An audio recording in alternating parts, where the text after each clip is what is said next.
Solinar. I will not reveal whether or not I got Solinar over 250, I want to say, Void Shards, and that video goes live in about 3 hours on my main channel, AshYT Legends. Also, before we get to this event, I mentioned on a promo code video a few days ago, I mentioned that there's no good promo code website that actually stays updated daily, and you guys let me know about it in the comments below. Actually, I guess the creator of this website, it's raidpromocodes.com. There we go, raidpromocodes.com. Exists, and it only has the working promo codes. There's only 3 of them in the game right now, so you guys can see. But I wanted to shout out the website because, yeah, it's there. It's there. It's already created. Raidpromocodes.com. Shout out to that guy in the comments. All right, this is the event, guys. We have this Friday, July 31st, we're planning to launch a progressive chance event.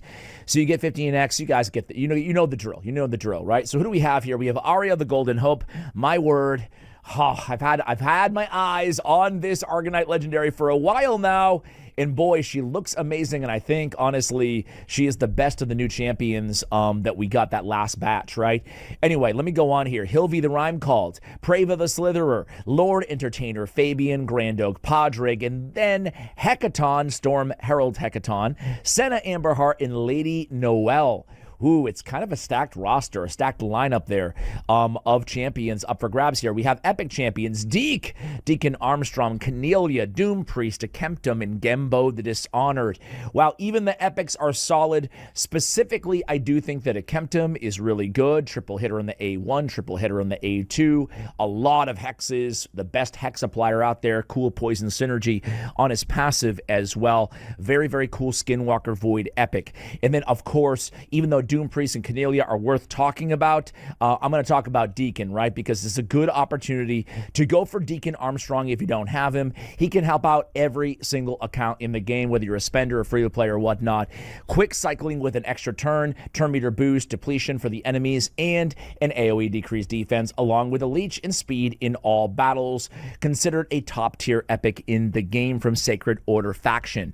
All right, so the legendaries here. All right, for me, as somebody who's been playing the game for a long time, obviously I have all these champions with 2 exceptions, and the 2 exceptions are absolutely amazing, and that's Arya the Golden Hope and Storm Herald Hecaton. So my personal choices will be Hecaton and Arya. That being said, I am not sure yet if I'm even going to pull. Frankly, I think I might go for Arya. I have no Void Shards left for Hecaton, and as much as I think Hecaton is an amazing, a true S tier Void Legendary, I think probably a top 10 Void Legendary in the game probably goes without saying on this dude, right? He can bring basically the Stormcall ability that is only on the Stormcaller mythical relic otherwise, right? Very strong and a very nice AoE potential in the A1. You want to stack buffs on him, which he can do himself with the A3, because if he has more buffs than the opponent, all of a sudden everything in his kit gets stronger, right? AoEs with Provoke and Enfeeble on the A1. It's ridiculous, a chance they cannot even be resisted, and he can hit pretty hard too. Very, very good champion with speed in all battles on his aura, so he would be who I would go for. That being said, though, man, Lady Noelle is the real deal, one of the predominant, or premier rather, and predominant, sure, revivers in Raid. A 3-turn AoE revive with freeze on all enemies. It's still considered one of, if not the best, AoE revives in all of Raid Shadow Legends. Controlling on a 3-turn and an AoE revive. We have an increased speed on a 3-turn as well as, in addition to some great Sir Nick synergy. So, man, I mean, Lady Noelle's fantastic. Lady Noelle is great in the arena. She has speed in arena battles. And Senna is great in PvE, right? You can certainly use her in the arena, but I feel like Lady Noelle is, you know, S tier arena reviver, maybe A tier. Maybe I'd go with Hilvi in a vacuum over Lady Noelle. But, you know, it depends. It depends on if you have Torment, if you have Sir Nick, and what you want to do, where you want to play live arena versus classic arena, where you can, you know, have your champions paired and whatnot. So there's a lot of factors that go in. They're both great. If Bitcoin ever reaches $1 million, the difference between 90% and 98% uptime could amount to hundreds of thousands of dollars a month in missed Bitcoin. And that's why uptime, not just cheap power, is the real driver of long-term results. If you're like most investors exploring Bitcoin, you see the long-term potential, but you go in. They're both great. Senna, though, I think for most players, I think Senna could probably have a bigger impact on their accounts overall because she's the best turn meter booster in all of Raid Shadow Legends, right? So man, all three of these voids are fantastic. Senna brings 3 buffs, 2 continuous heals, 1 increased speed, a juicy turn meter boost, and the continuous heal. Turn meter boost on everybody every single time one activates. Nothing can touch this. Maybe Androck's passive on his base form. That's about it, right? And Senna's still better in terms of turn meter control there. And the AoE revive with the ally attack. So it really depends on what you need amongst those 3 fantastic void legendary champions. That being said, who even has shards after Solinar? I want to ask you guys, what are you doing there? What do you plan to do on your account? Fabian is a game changer. He's still one of the best PvP champions in all of Raid Shadow Legends. Grand Oak, I think, is still absolutely just an elite PvE champion. Very good in PvP too for progression and whatnot. Like I lean on him hard on my mini account, of course. But where the heck? Right in front of me.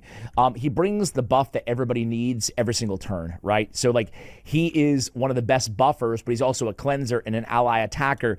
I think that Grand Oak is absolutely amazing. As much as I love all these other champions, Grand Oak might be my choice here, even though I'm biased. You know, I have him, I love him. But like I told you, Arya, we deserve to talk about Arya. Didn't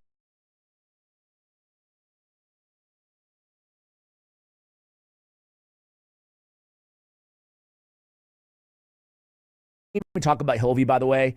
She is an insanely good, especially if you can pull off a 9-piece Mercurial, insanely good in the arena. And really good in other content too. AoE Revive, buff removal, freeze, fantastic, right? Arya the Golden Hope is the newer champion here on the list, and she looks, well, gold and cool.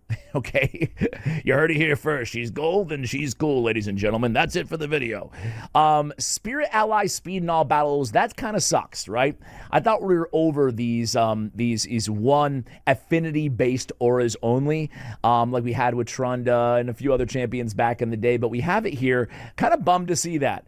I would rather just see speed in a restrictive area like arena battles than spirit only, but you know, I guess it's better than absolutely nothing. She is pretty fast, 110 base speed and a hell of a lot of defense with 16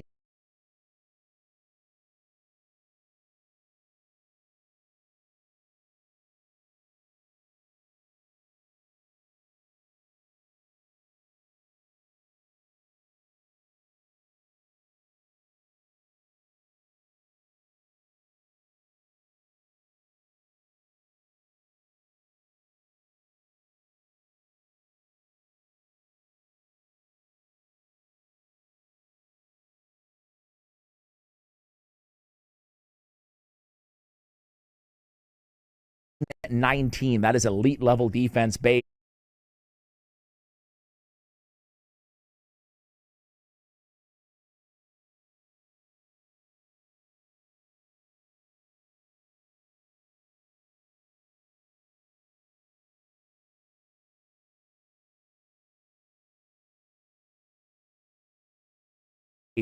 We have a heal reduction on the A1, but the cool thing about Blazing Glory, her A1, is this. Activates this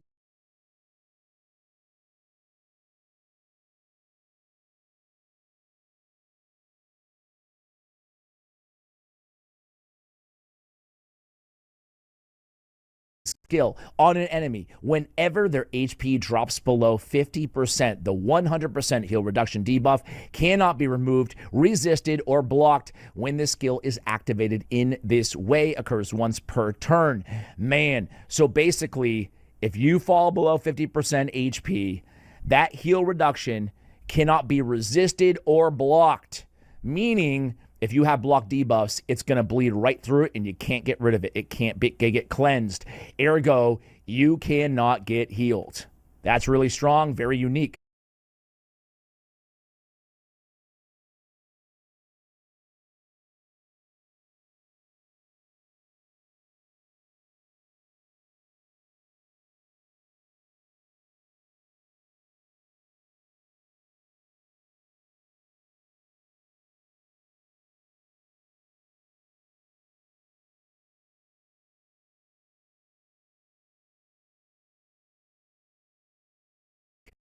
Her A2 is an AoE before attacking, 100% chance when booked of transferring all debuffs from all allies to all enemies.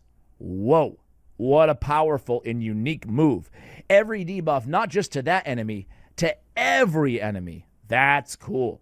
Fortify and strengthen on all allies as well. Wow, what a great damage mitigation ability, especially in the arena. Avatar of Victory, her 5 booked down to 4. It's an AoE. Steal all buffs from all enemies.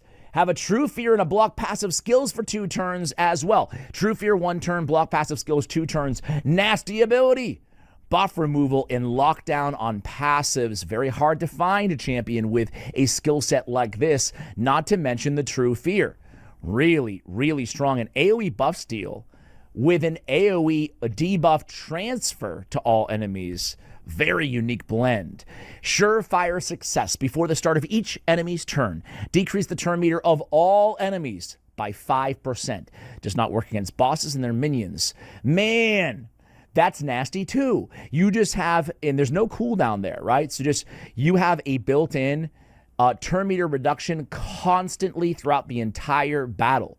Keep in mind, let's say a Marius goes, right? Boom. Decreased enemy. And Marius is a bad example because his decreased turn meter will activate as A1. But let's say Tecteon goes, right? She goes, or a Sabriel. They go once, they get their extra turn ability. All allies, the entire enemy team, just off 2 turns with an extra turn proc, get a 10% turn meter decrease. Let's say somebody goes on the enemy team next. All of a sudden, 15% turn meter increase in ostensibly in 3 turns, in 2 champions' turns, right? I mean, I'm just telling you obvious math here, but that is very impactful, especially throughout the duration of longer fights on tankier teams. She's defense-based, can really control the opponent.